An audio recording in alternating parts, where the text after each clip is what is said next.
Hello, everyone, and good afternoon. I'm Riley King. Let's take a look at this news report we have for you. New details on federal investigation of Omar Mateen.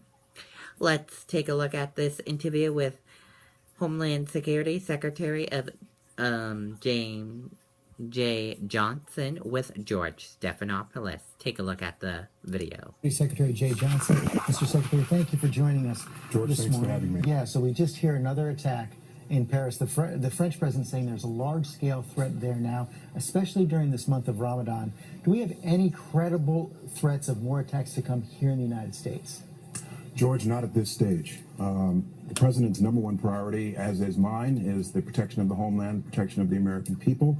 As you know, we're doing a number of things to do that, both militarily through aggressive law enforcement and homeland security. And we're going to continue and we're going to keep at this in this environment of homegrown violent extremism. And that's what Orlando is looking more and more like.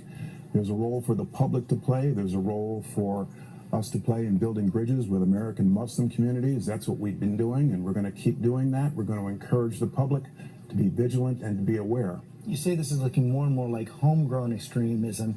Any new signs that the shooter might have been directed in any way by ISIS or had any kind of help? At this point, no. There's no indication at this point that it was terrorist directed, as we say in Washington. This appears to be yet another tragic terrorist-inspired attack, and it reflects the environment we're in right now. Accomplices?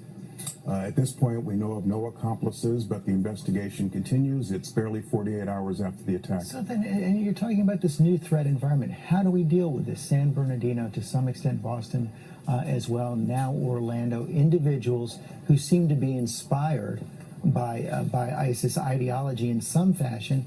The special twist here, though, is that this person was clearly on the radar screen. 2 different FBI investigations, 3 different interviews, being watched for more than 11 months, yet still able to buy a gun. How do you explain that? Good question.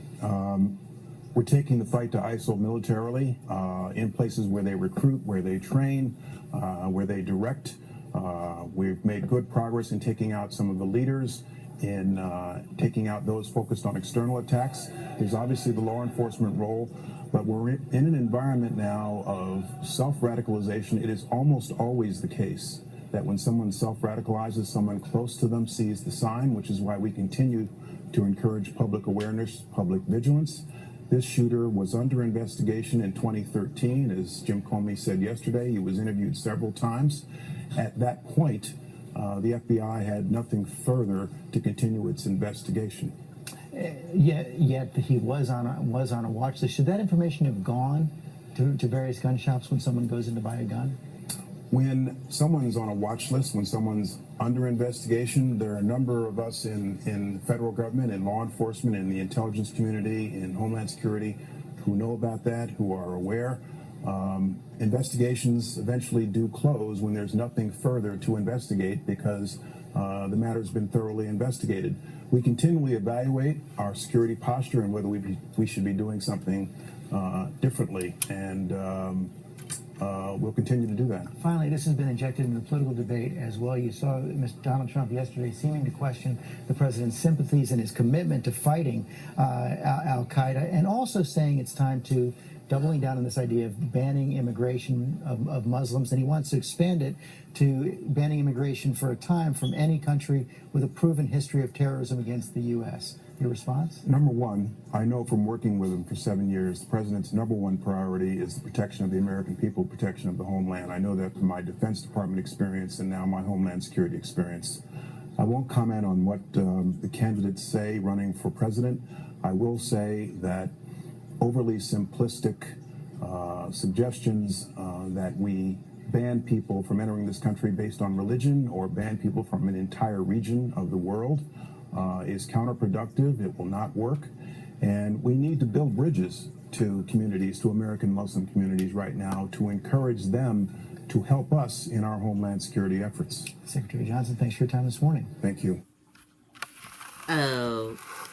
Okay, there you have it. You saw that report of Homeland Security Chief Jay Johnson talking about new details on the federal investigation of Omar Mateen, and talking about fighting homegrown terror. I hope you enjoyed this news report I have for you this afternoon. Have a great rest of your afternoon, everyone. Goodbye.